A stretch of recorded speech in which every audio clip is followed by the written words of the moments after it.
Now, from the C-SPAN video library, we take a look at Congressman Paul Ryan, in his own words, on Medicare, Social Security, and the Ryan budget. Bob Cusack of the Hill newspaper and Craig Gilbert of the Milwaukee Journal-Sentinel examined some of the major elements that made up the Ryan budget plan. This is 35 minutes.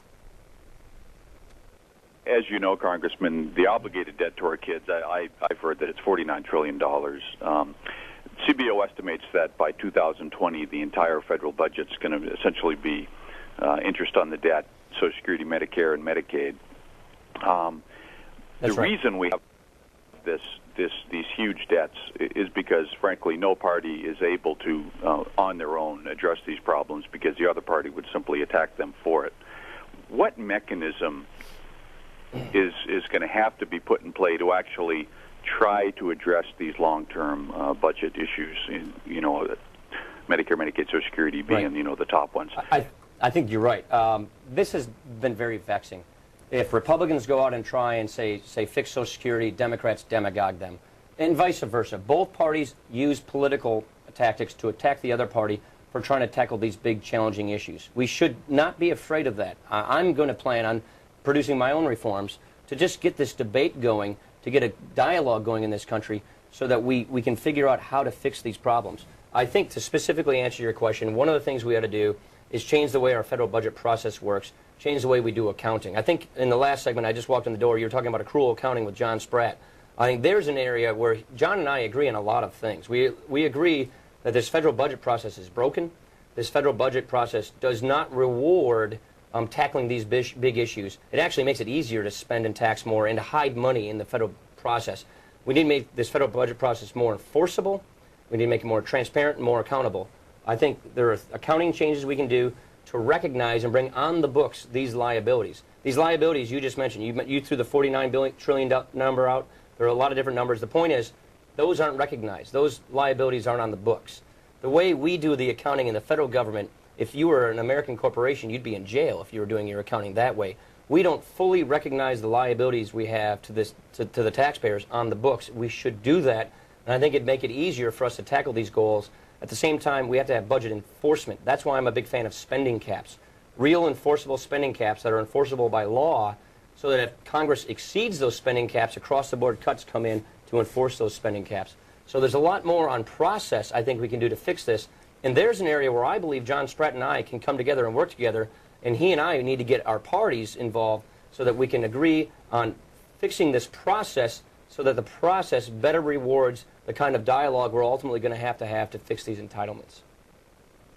Congressman Paul Ryan made his appearance in February 2007 on C-SPAN's Washington Journal, one of more than 400 events, part of C-SPAN's video library. His first appearance, by the way, on C-SPAN back in 1995 will show that as well. We've gone back through the archives to take a look at some of the major issues in this campaign, some of the centerpiece issues, including Medicare, Social Security, and the overall budget. And joining us here in our studio is Bob Cusack, who is the managing editor of the Hill newspaper. Has there been a consistency in his statement over the years? Yes, Paul Ryan's been very consistent as far as reforming the budget process, reforming Medicare, reforming Social Security. He's taken criticism for that. The only inconsistency Democrats will point out is that he voted against President Obama's stimulus plan, but then sought money from that program for businesses in his local district. But on the big picture, Paul Ryan has been very consistent. You followed his career over the years. He's only been in Congress for 12 years, and yet he is a key committee chair.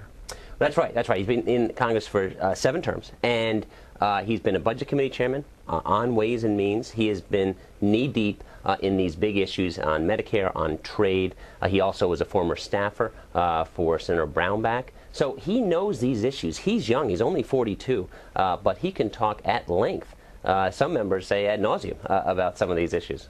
We're going to learn more about the Ryan budget, and we're going to hear in his own words as he announced the plan. But summarize what is in the budget package and why this has become such a big part of the Republican campaign. Well, the big piece of it is Medicare reform. He wants to reform the Medicare process, make it more privatization, where private companies are competing with traditional Medicare. The budget plan he has also has caps on social service programs, would increase defense budgeting. But on the Medicare plan. He took a lot of heat in 2011 for that Medicare reforms. And an interesting development, he went to Senator Ron Wyden, Democrat from Oregon, and changed the plan so that traditional Medicare would not be taken out of the options that seniors would have. And Ron Wyden took a little heat for working with Paul Ryan on this volatile issue. And so that's what I think you're going to hear Paul Ryan talk a lot about, that he's worked with John Spratt at times. He's worked with Chris Van Hollen on a line item veto, and he's worked with Ron Wyden on Medicare. But at the same time, he did not support the Bowles-Simpson budget reforms. He was very critical of that, and members say that he wasn't very bipartisan in those discussions. If you took a look at the budget and made it into a pie chart, how much is defense spending, how much are entitlement programs, how much discretionary spending? Because obviously more than half goes to these Medicare, Medicaid, Social Security supplements. Right. Well, and that's when you talk to budget hawks like Paul Ryan, they say there's no way you can fix the budget problem because the entitlements is such a large portion of it. Now, defense is well over a quarter of the budget, and there's also non-discretionary spending, and discretionary spending is kind of inside baseball. But if you look at the charts that CBO puts out, the bulk of the spending problem with the nation's debt and deficit is dealing with entitlement programs, specifically Medicare. Medicare is in a lot worse position than Social Security. Now, in the 1990s, Medicare was also a problem, and Congress passed a Balanced Budget Act that actually helped the situation, but now it's gotten worse. As you pointed out, he was a staffer on Capitol Hill, and he made his very first appearance on this network on May 27th, 1995, as a legislative aide to then Congressman Sam Brownback of Kansas, and he talked about the budget process. I would like to go back to the first caller's statement where this budget debate, what is this about? This budget debate is evolving into a fundamental difference between the two parties. One, the Republicans, we say we have to balance the budget. We've got to pay down the debt. It's interesting to note that the Clinton administration's budget proposal for this year projects building more deficits in excess of $200 billion as far as the eye can see, adding on top of the debt. We think we have to balance the budget as soon as possible. We think that doing a 7-year budget plan is a credible, responsible way to balance the budget. It increases spending at a slower rate. Interesting enough, when the Republicans were in the minority over the past few years, we also offered alternative budget plans, which did balance the budget. That was then Legislative Director to Sam Brownback, Paul Ryan, in 1995. What did you take away from that? Well, it shows you that even at that young age, I mean, he had the figures there. He knows what he's talking about. He is a budget guru, and also playing the role of a partisan attack dog, attacking the sitting president as a staffer. You don't see that very often. But a lot of people who know Paul Ryan knew at an early age he was going to ascend up the ranks of the GOP. Just some have been surprised how quickly it's come. First elected in 1998, Craig Gilbert has been following his career. He is the Washington bureau chief for the Milwaukee Journal-Sentinel, joining us on the phone. Thanks very much for being with us. Nice to be with you. You call in a recent article that Paul Ryan is a policy wonk. He's also a smart politician and highly ideological. When it comes to these policy issues that we're focusing on, has he evolved, or has there been, as I was talking earlier to our guest here, about a consistency in the issues? No, I think there's been a consistency. I mean, he's not an absolutist, so you're going to find issues certainly where he's voted his district as opposed to his ideology. But I think in terms of his rhetoric and in terms of the overall kind of thrust of his policy positions, you know, I don't think there's been a whole lot of movement. I mean, he's always stressed the same set of issues, and he's always kind of talked in the same kinds of rhetorical terms about where he thinks the Republican Party should go and kind of what he thinks the role and size of the federal government ought to be. As we get to know Paul Ryan, what shaped his views from your research and the stories that you've written about him over the years? Yeah, I think as a teenager, he gravitated. I mean, I think he was always by all accounts, a very earnest young man who gravitated at a certain point in his youth toward, the writings of Ayn Rand, and then as he got into college, he didn't come from a super political family. His father was sort of a fan of Ronald Reagan, but not really political. But he gravitated toward kind of a conservative way of looking at the world, and by the time he got to college, by most accounts, he sort of brought some of that with him. And then after college, when he hooked up with Bob Kasten, the Republican senator from Wisconsin, who was a real strong supply-side guy, and then particularly Jack Kemp and Bill Bennett when he was a staffer on Empower America, I think everything really crystallized for him in terms of this sort of economic worldview and, limited government and very pro-market orientation. Craig, Bob Cusack of the Hill newspaper is here with a question. Yeah, Craig, I just want to ask you, from your piece, you mentioned that Paul Ryan likes to talk about policy, and there's no doubt about that. How have you seen him talking about politics? And in my experience, that sometimes he doesn't like to talk at length about political issues as much as policy wonk issues. And of course, now we're in the silly season. He's just been picked as vice president. How do you think he's going to handle that? Because obviously, he's going to get ambushed by political questions over the next couple of months. My experience is that he likes to talk about how disinterested he is in politics and how he's just a policy guy, not a politics guy. But, in fact, I think he's a very good politician who does have some political acumen. And, so I've had innumerable conversations with him over the years where we may be talking about policy and the conversation will drift over to politics, and he's got, he's sort of following what's going on. He's got opinions about the presidential race and how that's going. He sometimes will offer tactical and strategic opinions about that. So,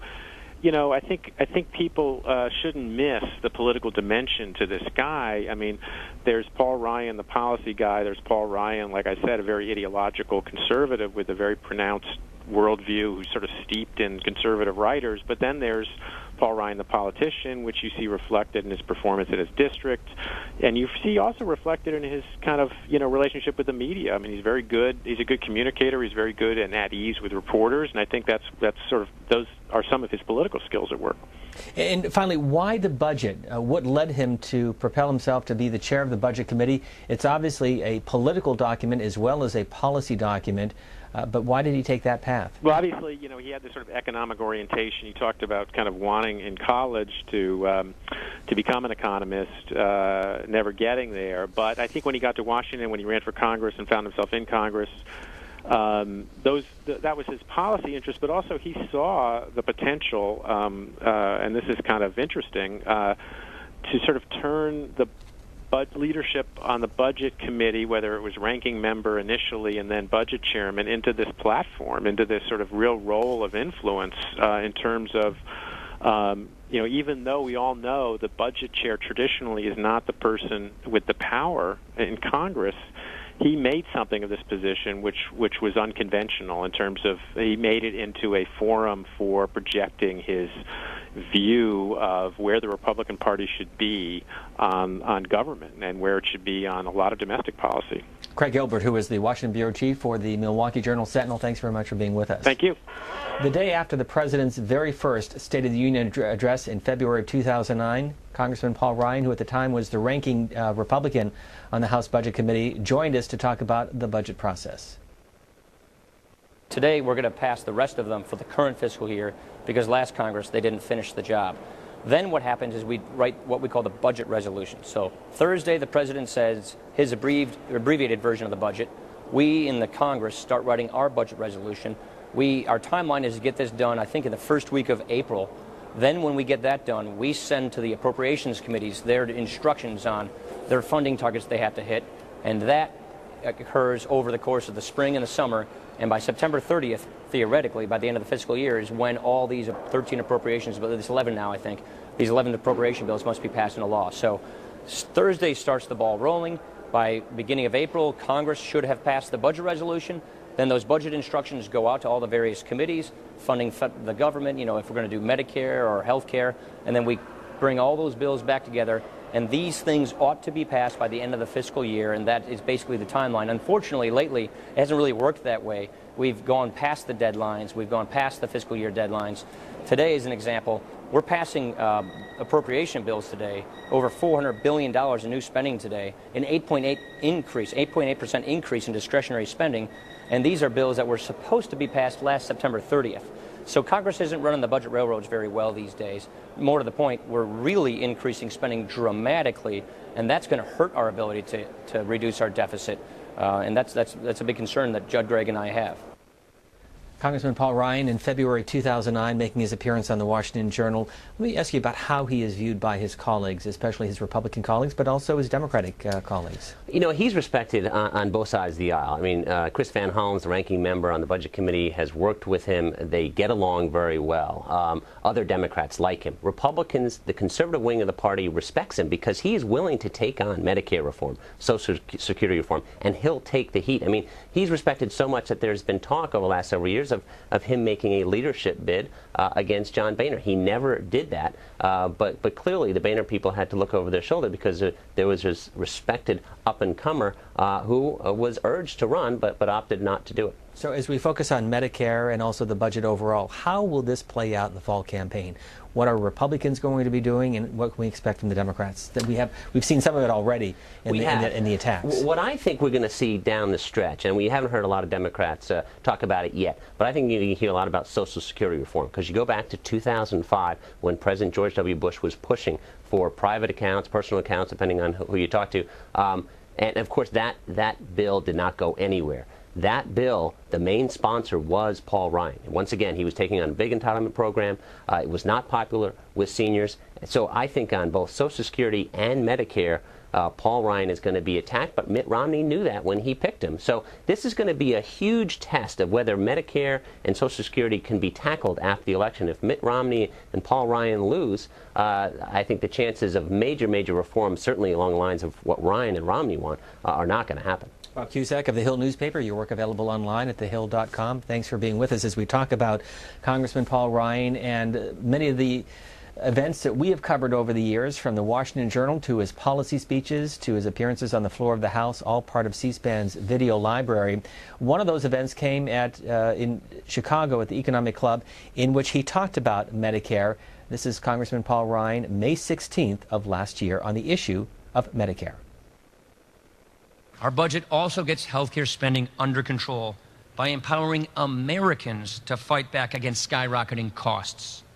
Our budget makes no changes for those in or near retirement, and it offers future generations a strengthened Medicare program that they can count on, with guaranteed coverage options, less help for the wealthy, and more for the poor and the sick.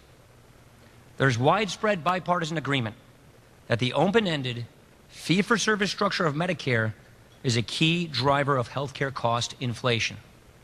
Ask any hospital executive, they'll tell you the same thing. As my friend Jim Capretta, a noted healthcare policy expert, likes to say, Medicare is not the train being pulled along by the engine of rising costs. Medicare is the engine, and the rest of us are getting taken for a ride.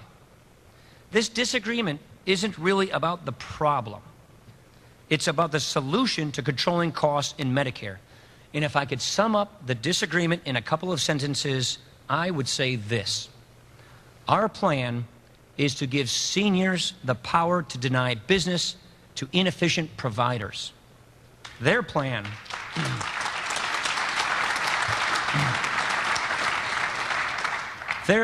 quite to the opposite, is to give the government the power to deny care to seniors. So what our budget does is given that Medicare and Medicaid are the greatest drivers of our debt, and I think we showed some charts up there that show that, those two programs alone are really the biggest contributors to it. So you have to restructure not only how these programs work to save them. The trustees just gave us a new warning last week that Medicare is going bankrupt a lot faster than we thought it was. So what we're saying is if we do this now, we can do it on our own terms as a country, meaning you don't have to pull the rug out from under people who've already retired. People who are on Medicare, they've organized their retirements around this program. People who are 10 years away from retiring are preparing for it. Our whole point is don't change their benefits, but in order to do that, you've got to reform this program for the next generation. For those of us who are under 54, and you've got to save it and make it a solvent system so that you can cash flow the current generation and make good on these promises that the government made to them. Now, the way to do that, we believe, is not by giving a panel of 15 bureaucrats the authority to micromanage, ration, and price control Medicare. And that is in law now, and that's being imposed on current seniors. We repeal this. And we say, let younger people, when they become Medicare eligible, select among a list of Medicare guaranteed coverage options that Medicare provides. It works just like the kind of a system I, as a member of Congress, and federal employees have. And in this case, you subsidize the person's insurance. If they're poor and sick, you subsidize them more. If they're wealthy, you subsidize them a lot less. Gives support to the people who need it the most and less support to the people who need it the least. Doing it this way, according to the Medicare and Congressional Budget Office, makes this program solvent, secure, so my generation can count on it when we retire, and it helps solve our debt crisis. Now, the question is can this be done? Well, look, I hardly think that this is some radical idea. This is the same kind of recommendation that President Bill Clinton's Bipartisan Commission to Save Medicare recommended in the late 1990s. The idea originally comes out of the Brookings Institution, a left-of-center think tank. It works just like current Medicare benefits work today. Medicare prescription drugs works like this. Medicare Advantage works like this. Buying your Medicare supplemental insurance works like this. Private providers competing against each other for our business. And that runs to the earlier part of your question. We believe the best way to get at this issue, health inflation, is by giving the patient the power, a consumer-directed system where the providers, hospitals, insurers, doctors compete against each other for our business as consumers. We spend over 2.5 times per person on health care in this country than any other industrialized country. We spend a lot of money on health care, but we don't spend it very intelligently. And so we need a system like all other market-based sectors of our economy where you have transparency on price, transparency on quality, and economic incentive to act on those things, so we can have apples-to-apples metrics to compare so we can shop. I do believe, ultimately, you need to deal with the tax exclusion. I have separate legislation to do that. We subsidize people in the higher income brackets a lot more than people in the lower income brackets. I think that's upside down. But more to the point, we want a system where the individual is in the driver's seat, not some bureaucrat. And we want a point where we reform the insurance laws, where I would argue for subsidizing those with pre-existing conditions so they don't go bankrupt if they get sick, so they have the preventative medicine, the disease management. I think we do that through risk pools. And we bring more competition, more choice to the healthcare sector. If we do this, I think we're going to be fine. We're not only going to grow the economy, but the point I'm trying to make is we can have insurance for everybody who doesn't have it. And we can do it without breaking the bank, without taking this entire sector of the economy over by the government.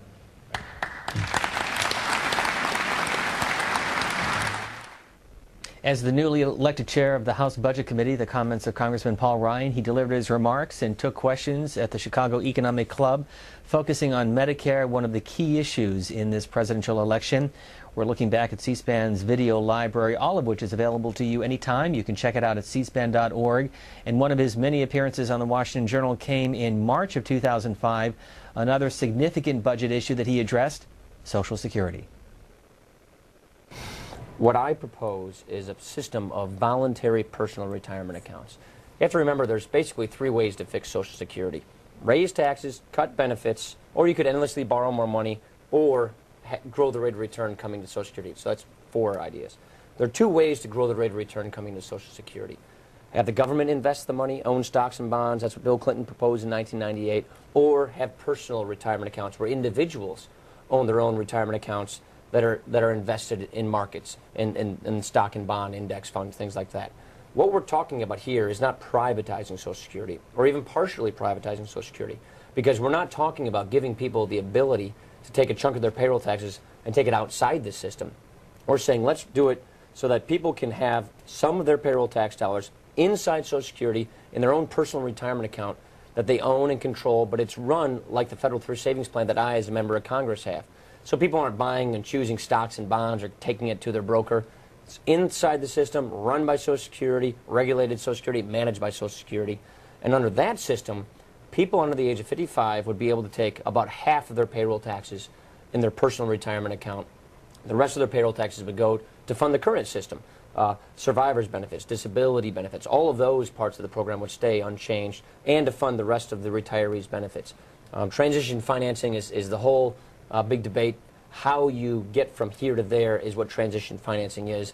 I won't go into all of how I propose to do that, but I have a very sophisticated plan that does that. I was going to give the phone numbers, but I must tell you the lines are all lighted already up. lit up. Yep, which I can see tell them you people are blinking. very interested in this topic. But what happens if you are an investor under your plan who takes advantage of the option to invest separately, and you get a streak where the market goes down? Sure.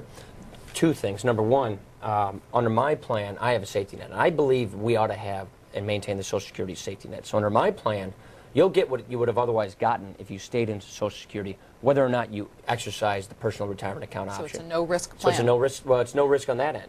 So if you're under 55, you choose a personal retirement account, you'll get what you would have otherwise gotten from Social Security. Number two, how do you guard against market swings, getting in retiring in a down market? That's why we propose a life cycle account. The President mentioned this on the State of the Union address. What a life cycle account is it changes your portfolio as you go older. So when you're younger, you'll have a mix of heavy stock index funds, light on bond index funds, to the point where you get near retirement, you're completely out of the stock market into bond index funds, government bond-backed funds, so that you don't fall prey to a down market by the time you retire. You're not even in the stock market.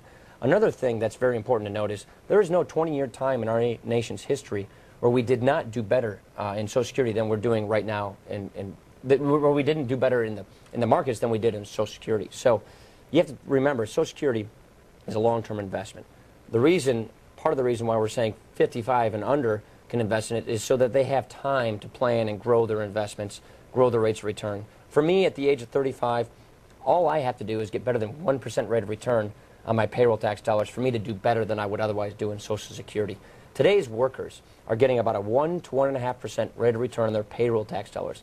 My children, who are very young, are right now scheduled to get a negative 1% rate of return on Social Security under the current system.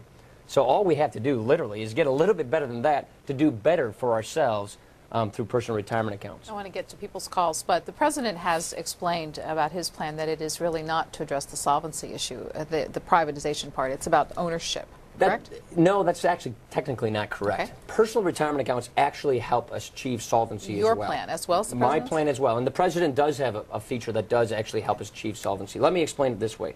If Susan Swain, you take a portion of your payroll taxes in your personal retirement account. Remember, Susan, that's that portion that you're diverting from your payroll taxes over to your personal retirement account. The government, the traditional system, isn't going to get that money. So the system isn't going to get the money you put in your personal retirement account, but also the system is off the hook to pay you that part of your benefit from those dollars because you're going to get that benefit out of your personal retirement account. And because the system's off the hook to pay you that benefit, the system reduces its expenditures by that amount. That helps bring the system into solvency. And for you, Hillary, for you, Susan, to say, to get, I think you're probably about 1.25% rate of return. We're about the same age. So, you would have to do just a little bit better than that to break even or do better for your payroll taxes. As I understand you explained it earlier, the safety net, which would guarantee me if I was in a down market, won't that draw funds from the... The safety net does cost money, but as workers grow their funds over time, the safety net is completely paid for. My bill has been scored by the actuary of Social Security 3 times as achieving permanent solvency for Social Security and paying off the entire debt we owe to Social Security. We can go into the financing part of all of these things, but you have to remember, right now, over the long term, we face a $12 trillion debt with Social Security. That's $12 trillion we need to have that we don't have today to continue paying benefits into the future for future retirees. From March 9th of 2005, Congressman Paul Ryan, a member of Congress, the 1st Congressional District of Wisconsin, talking about Social Security. Again, some of the key issues in the Ryan budget plan. Earlier, we heard his comments about Medicare. And it was last year when he became chair of the House Budget Committee that Congressman Paul Ryan outlined details of what is now known as the Ryan Plan. A number of events available in C-SPAN's video library, including this news conference, April 5th, 2011, on Capitol Hill. All right, look at our historic path of spending. Our historic size of our government has been right around 20% of GDP. Here is the path that we are on right now. This is the path that the President's budget is complicit with. This is the path of spending where the size of our government is double by the time my kids are my age, and then it goes up from there. Here is the spending path that this prosperity plan presents. We bring the size of government back down to 20% of GDP where it has historically been and lower from that. We have budget enforcement mechanisms with multiple kinds of spending caps to enforce this. This is how we get $6.2 trillion in spending cuts off the president's budget in the first 10 years, $4.4 trillion in deficit reduction itself. Let's take a look at deficits. Take a look at where we are headed. We've had deficits in the past. We had a small time of surplus. Look at where we are headed with our deficits. This, again, is where the president's budget plan is complicit with. This is the path of the status quo. These are the kinds of deficits we're going to be racking up if we don't do something to fix this problem. Here is the path that we are proposing with respect to our path for prosperity, our budget. Very different choice of two different futures. Let's talk about debt. Now, we've had debt in this country before. People are familiar with debt. People get a mortgage to buy a house. You get a car loan. And typically you measure your debt as relative to your income. Well, take a look at our debt. Over the last, since World War II, we've had debt. And in World War II, it went up to about 108% of GDP. We've had high debt before. That was temporary. We loaned it mostly to ourselves, but then it went back down. And our debt went down to reasonable levels. Look at what the Congressional Budget Office is telling us is our future of debt. This red ink is going to destroy our economy. We know, as a matter of fact, that we are giving the next generation a lower standard of living. In fact, we actually asked the Congressional Budget Office to tell us what the future of the economy looks like. So they ran computer models simulating the economy forward. The models break in 2037. The computer literally crashes in 2037 because, according to the CBO, they can't conceive of a time in which the economy can continue past that moment because of this burden of debt. What does the path for prosperity propose to do with the debt? This is our debt path. We, according to CBO's long-term analysis, get this debt not only contained, not only under control, we get it paid off. That is the future we want for our children. We believe we have a moral responsibility to put the kinds of controls and reforms in place that keep this country growing. Now let me turn to growth. We need jobs growth. We need economic growth. So we asked the Heritage Center for Data Analysis to review this budget with respect to economic growth. They used the Global Insight model, which is probably the most well-reputed model used. Here is what their results show. This plan results in faster economic growth. Nearly $1.5 trillion in additional economic growth over the decade. This plan is estimated to result in more jobs. Nearly 1 million jobs next year to be created under this plan than otherwise would be. It predicts that the unemployment rate goes down to 4% in the year 2015, and that in the last year of this budget, we're kicking off creating nearly 2.5 million new jobs in the private sector in that year alone. It also predicts higher wages, $1.1 trillion in higher wages for workers. It also predicts higher family income, nearly $1,000 per family per year result from the better economic growth that this plan for prosperity presents. This is a plan for prosperity. And so when you take a look at the choice of two futures we have, we can either choose the red line, which is the sea of debt and deficits, the line the president's proposing we go on, the line our country is on, or we can choose that green line, where we face up to the challenges that are confronting this generation now to give our country a better future. Look, we've always had a legacy in this country where each generation, whether it's war or depression or whatnot, takes on its generation's challenges so the next generation's better off. We know for a fact that we are not going to be giving our children a better standard of living. We know we're not going to make them better off. That is a fact that is not doubted by any independent fiscal expert. We owe it to our country, to our kids, to fix this problem. Now let me just simply close with this. One of the worst experiences I've ever had in Congress was the 2008 financial crash. That caught us by surprise. I and others were in the middle of all the negotiations where we had an economic crash that came. And out of that resulted really ugly legislation, TARP. And then we witnessed trillions of wealth being lost. Then we witnessed millions of seniors lose their savings. And then we witnessed millions of people lose their jobs. We're still trying to recover. Let me ask anybody who is listening this. What if your congressman, your president, saw it coming? What if they knew it was going to happen? What if they knew why it was going to happen, when it was going to happen, what nature, and more importantly, what if they knew what could be done to prevent it from happening, and if they had time to prevent it, but they decided not to because it wasn't good politics. What would you think of your president, your member of Congress? Well, God, that is where we are right now. This is the most predictable economic crisis in our history. And what are we doing, playing politics? We don't need clever politicians. We need leaders. We need leadership. And so we believe we have a moral imperative. We got together on the Budget Committee in our Republican caucus, and we decided it is time to stand up and do what is necessary to fix this country. We need to be honest with the American people about the problems we face. We need a fact-based budget, no more accounting tricks, no more budget gimmicks, and that is what we are offering the American people with this path for prosperity. Be happy to take your questions. Chairman Ryan. Dan. Even with all of the changes in the cuts that you proposed, the budget would not see a surplus for 2040. Till the late 2030s. Right, for That's about right. 28 years, for a generation. Some of your fellow Republicans, maybe not those standing here, say, you got to do it sooner. Right. So, Dana, this just shows you how deep of a hole our country is in. This just shows you it took many years to get into this hole, and it's going to take us a lot of years to get out of this hole. What matters the most is we get this on the right trajectory, is that we get our debt containable, that our mortgage payment on our children's future is shrunk and going down. This just shows you the sooner you act to fix these problems, the better off everybody is. As it was mentioned before, the kinds of reforms we're proposing don't affect senior citizens. They don't take benefits away from people who are 55 and above. And what we're showing is we can achieve that if we go now. What happens if we keep kicking the can down the road? We go about $10 trillion into the hole of more empty promises. Every year we don't do anything. And that means bitter European-like austerity. That means cuts to seniors, tax increases that slow down the economy.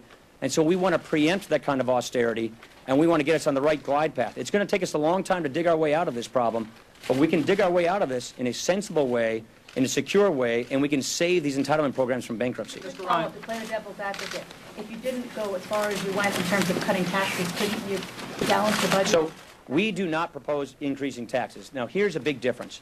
If you, on paper, raise taxes, can you move the numbers farther? Sure. Here's what happens. You lose jobs. You lose economic growth. We need two things. We need spending cuts and reforms and economic growth. You raise taxes on the economy, you raise taxes on the American people, you don't get the growth. Here's the other problem. We are now in the 21st century. We are in a global economic environment. In Wisconsin, we don't just compete with people from Illinois and Iowa. We're competing with people from India and China. And when we tax our businesses at the highest tax rate in the industrialized world, when we tax our producers, our small businesses, our economic producers more than our foreign competitors tax theirs, we lose, they win. We don't want that to happen. That's why we need economic growth through fundamental tax reform. On Capitol Hill, April 5th of last year, Congressman Paul Ryan, the chair of the House Budget Committee, outlining details of what is now known as the Ryan Plan, the Ryan Budget, one of more than 425 appearances by the Wisconsin Republican on this network over the years. From the Washington Journal, his speeches here in Washington and elsewhere in the country, and now, of course, on the campaign trail. As we indicated earlier, he made his first appearance in 1995 as a staff member, and 3 years later returned to C-SPAN's Washington Journal, as you can see from this video, as a newly elected member of Congress. This is from November 17th, 1998, one of a series of interviews we did with new members of Congress. It's all part of C-SPAN's video library.